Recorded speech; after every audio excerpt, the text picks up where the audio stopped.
Hay un animal salvaje en sus bosques, dijo el artista Cunningham, mientras lo llevaban a la estación. Era la única observación que había hecho durante el trayecto, pero como Van Cheele había hablado sin parar, el silencio de su compañero no había sido notorio.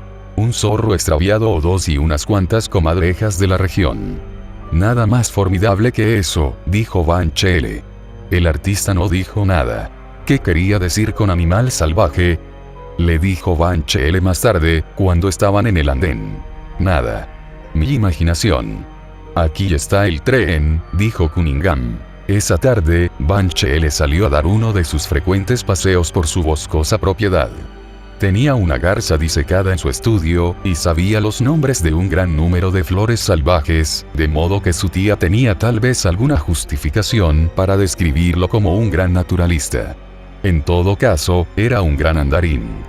Tenía la costumbre de tomar nota mental de todo lo que veía durante esos paseos, no tanto para ayudar a la ciencia contemporánea, como para disponer de temas de conversación más tarde.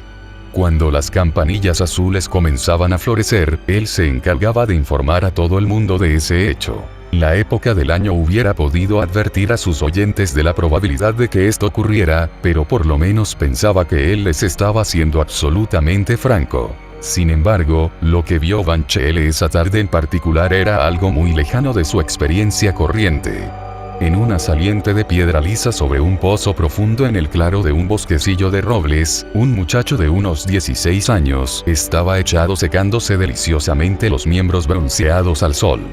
Tenía el pelo mojado, partido por una zambullida reciente y pegado a la cabeza, y sus ojos castaños claros, tan claros que tenían casi un brillo atigrado, se dirigían a Van Cheele con cierta atención perezosa. Era una aparición inesperada, y Van Cheele se encontró envuelto en el desusado proceso de pensar antes de hablar. ¿De dónde en el mundo podía provenir ese muchacho de aspecto salvaje? A la esposa del molinero se le había perdido un chico hacía unos 2 meses, se suponía que se lo había llevado la corriente que movía el molino, pero aquel era un bebé y no un muchacho crecido como este. ¿Qué estás haciendo ahí?, le preguntó. Obviamente, asoleándome, replicó el muchacho. ¿Dónde vives? Aquí en estos bosques. No puedes vivir en los bosques, dijo Van Cheele. Son unos bosques muy bonitos, dijo el muchacho con cierto tono condescendiente en la voz. ¿Pero dónde duermes de noche? No duermo de noche. Es cuando estoy más ocupado. Van Cheele empezó a tener el irritante sentimiento de estar lidiando un problema que lo eludía. ¿De qué te alimentas?, preguntó. Carne, dijo el muchacho, y pronunció la palabra con una lenta delicia, como si estuviera saboreándola. Carne. ¿Qué carne? Ya que le interesa, conejos, perdices, liebres, aves de corral, corderitos recién nacidos, y niños cuando consigo alguno. En general están encerrados con llave por la noche, cuando yo hago la mayor parte de la cacería. Hace ya 2 meses que no pruebo carne de niño. Haciendo caso omiso de la irritante naturaleza de la última frase, Van Cheele trató de llevar al muchacho al tema de la posible caza furtiva. Estás hablando por tu sombrero cuando mencionas lo de alimentarse con liebres. Por el aspecto del muchacho no era un símil muy afortunado. Las liebres de nuestras colinas no son fáciles de cazar. Por la noche yo cazo en 4 patas, fue la respuesta más o menos enigmática. Supongo que lo que dices es que cazas con un perro, aventuró Van Cheele. El muchacho se dio vuelta lentamente sobre la espalda y se rió con una extraña risa baja que tenía algo agradable de broma y algo desagradable de gruñido. No creo que ningún perro tuviera muchas ganas de andar conmigo, especialmente por la noche. Van Cheele empezó a sentir que ese muchacho de ojos y hablar extraño tenía algo pavoroso. No puedo permitirle permanecer en estos bosques, declaró en tono autoritario. Creo que usted preferiría tenerme aquí y no en su casa, dijo el joven. La perspectiva de ese animal desnudo y salvaje en la casa ordenada y perfecta de Van Cheele evidentemente era alarmante.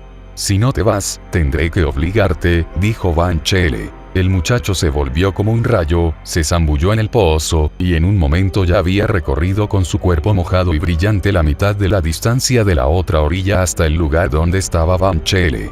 En una nutria el movimiento no hubiera sido nada especial.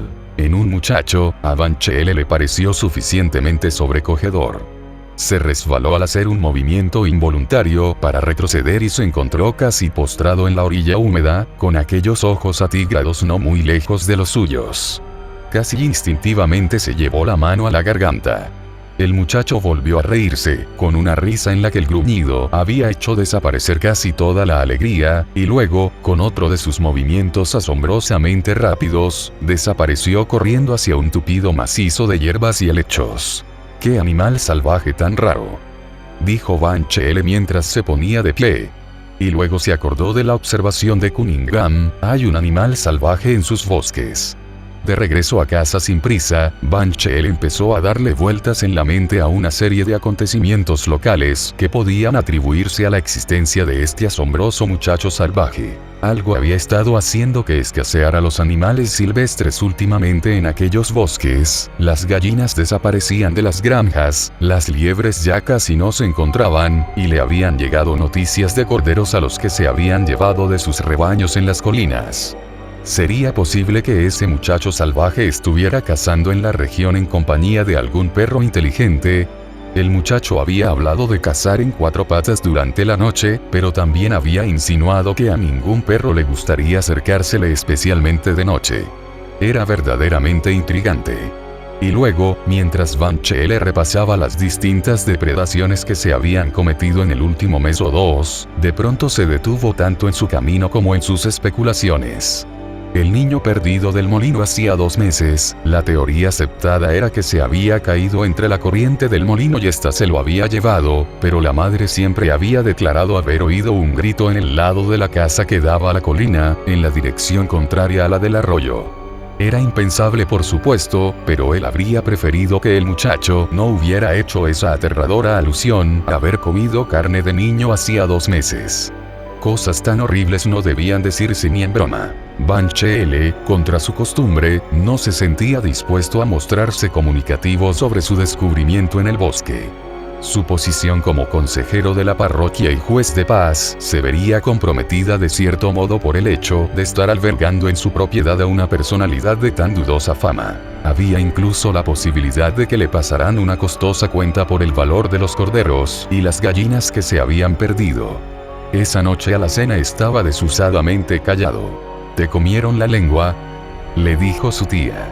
«Cualquiera diría que te encontraste con un lobo». Van Cheele, que no conocía ese viejo dicho, pensó que la observación era bastante tonta. Si se hubiera encontrado con un lobo en su propiedad, su lengua hubiera estado extraordinariamente ocupada con el tema. Al día siguiente al desayuno, Van Cheele se daba cuenta de que su desazón por el episodio del día anterior no había desaparecido del todo y resolvió tomar el tren hasta la población vecina, buscar a Cunningham y enterarse de qué era lo que realmente había visto, obligándole a hablar con insistencia acerca de un animal salvaje en sus bosques. Tomada esa resolución, su alegría habitual volvió en parte, y empezó a musitar una pequeña melodía mientras se dirigía al estudio a fumarse su cigarrillo de costumbre. Al entrar al estudio, la melodía abruptamente dio paso a una invocación piadosa. Graciosamente extendido en la otomana, en una actitud de reposo casi exagerada, estaba el muchacho de los bosques. Estaba más seco que la última vez que lo había visto Van Cheele, pero por otra parte sin ninguna alteración notable de su apariencia. «¿Cómo te atreves a venir aquí?», le preguntó Van Cheele furioso. «Usted me dijo que no podía quedarme en los bosques», dijo el muchacho calmadamente. «Pero no te dije que vinieras aquí. Supón que te hubiera visto mi tía». Y con la intención de minimizar semejante catástrofe, Van Cheele apresuradamente cubrió todo lo posible a su no bienvenido visitante bajo los pliegues del periódico de la mañana. En ese momento, la tía entró a la habitación. «Este es un pobre muchacho que ha perdido su camino y perdido la memoria. No sabe quién es ni de dónde viene», explicó Van Cheele desesperadamente, mirando atemorizado a la cara del vagabundo para saber si agregaba la franqueza inoportuna a sus otras propensiones salvajes. La señorita Van Cheele estaba enormemente interesada. «Tal vez tenga alguna marca en la ropa interior», sugirió. «Parece haber perdido eso también», dijo Van Cheele, dándole tironcitos nerviosos al diario de la mañana para mantenerlo en su lugar. Un niño desnudo y sin hogar le atraía tanto a la señorita Van Cheele como un gatito perdido o un perrito sin dueño. Tenemos que hacer todo lo que podamos por él, decidió, y, en poquísimo tiempo, un mensajero despachado a la parroquia, en donde había un joven paje, había regresado con un juego de ropa y los accesorios necesarios como camisa, cuello, zapatos, etc. Vestido, limpio y arreglado, el muchacho no había perdido nada de su expresión aterradora, a los ojos de Van Cheele, pero su tía lo encontraba encantador. Debemos llamarlo de algún modo mientras averiguamos quién es realmente, dijo ella. Gabriel Ernesto, me parece. Son nombres apropiados y simpáticos. Van Cheele estaba de acuerdo, pero en su interior dudaba sobre si se los estarían poniendo a un muchacho apropiado y simpático. Sus recelos no disminuyeron por el hecho de que su manso y viejo perro de cacería se había escapado de la casa apenas llegó el muchacho, y seguía tiritando y ladrando obstinadamente en el otro lado del huerto, mientras que el canario, usualmente tan activo vocalmente como el propio Van Cheele, se había encerrado en su mutismo de píos aterrados. Más que nunca se resolvió a consultar a Cunningham sin pérdida de tiempo. Mientras él se dirigía a la estación, su tía hacía los arreglos para que Gabriel Ernesto la ayudara a divertir a los niños de la escuela dominical, esa tarde en el T. Al principio, Cunningham no estaba dispuesto a mostrarse comunicativo. Mi madre murió de una enfermedad cerebral, explicó, de manera que usted comprenderá por qué me niego a confiarle a nadie cualquier cosa de naturaleza fantástica e imposible que haya visto o pensado que he visto. ¿Pero qué fue lo que vio?, insistió Van Cheele. Lo que creí ver fue algo tan fuera de lo común, que nadie, en su sano juicio, le daría crédito como algo realmente sucedido. Yo estaba la última tarde que estuve con usted, medio escondido entre los arbustos de la entrada del huerto viendo la puesta del sol. De pronto me di cuenta de la presencia de un muchacho desnudo. Pensé que fuera un muchacho que se había estado bañando en algún pozo cercano, y que se había quedado en la falda de la colina también mirando el atardecer. Su actitud sugería de tal modo la de un fauno silvestre de la mitología pagana, que inmediatamente se me ocurrió contratarlo como modelo, y lo hubiera llamado un momento después. Pero justo en ese momento el sol dejó de verse, y todos los colores naranja y rosado desaparecieron del paisaje, dejándolo frío y gris. En ese mismo momento, pasó algo asombroso, el muchacho también desapareció. ¿Qué, se desvaneció en la nada?, preguntó Van Cheele excitado. No, esa es la parte horrible del asunto, contestó el artista. En la falda de la colina, en donde había estado el muchacho hacía un segundo, estaba un lobo grande, de color negruzco, con los colmillos brillantes y los ojos amarillos crueles. Uno creería. Pero Van Cheele no se detuvo por algo tan fútil como lo que se creía. Ya estaba corriendo a toda velocidad hacia la estación del tren. Desechó la idea de un telegrama. Gabriel Ernesto es un hombre lobo era un esfuerzo desesperadamente inadecuado para hablar de lo que pasaba, y su tía lo tomaría por un mensaje en una clave de la cual él no le había dado la contraseña. Su única esperanza era alcanzar a llegar a casa antes de la puesta del sol. El taxi que tomó en el otro extremo del viaje en tren lo llevó con lo que parecía una lentitud exasperante por los caminos rurales, que ya se ponían rosados y malva bajo la luz del sol poniente. Su tía estaba recogiendo algunos bizcochos sin terminar cuando él llegó. ¿Dónde está Gabriel Ernesto?, preguntó casi gritando. Está llevando a casa al pequeño de los Todd, dijo la tía. Se estaba haciendo tan tarde que no me pareció seguro dejarlo ir solo. Qué bonito atardecer, ¿cierto? Pero Van Cheele, aunque consciente del resplandor del cielo al occidente, no se quedó a comentar su belleza. A una velocidad para la cual estaba escasamente dotado, corría a lo largo del estrecho sendero que llevaba a casa de los Top. A un lado corría la rápida corriente que movía el molino, del otro estaba la franja de loma pelada. Un resplandor mortecino de sol poniente todavía se veía en el horizonte, y tras la próxima vuelta del camino podía estar la pareja dispareja que buscaba. De pronto el color de las cosas desapareció, y la luz gris se posó con un leve temblor sobre el paisaje. Van Cheele oyó un estridente grito de terror, y dejó de correr. Nunca se volvió a saber nada del pequeño topo de Gabriel Ernesto, pero se encontró la ropa de este último tirada en el camino, de modo que se supuso que el niño había caído al agua y que el muchacho se había desnudado y se había lanzado en un vano intento de salvarlo. Banchel y unos trabajadores que andaban por allí cerca en esos momentos testificaron sobre el fuerte grito del niño que habían oído hacia el lugar en donde se encontraron las ropas.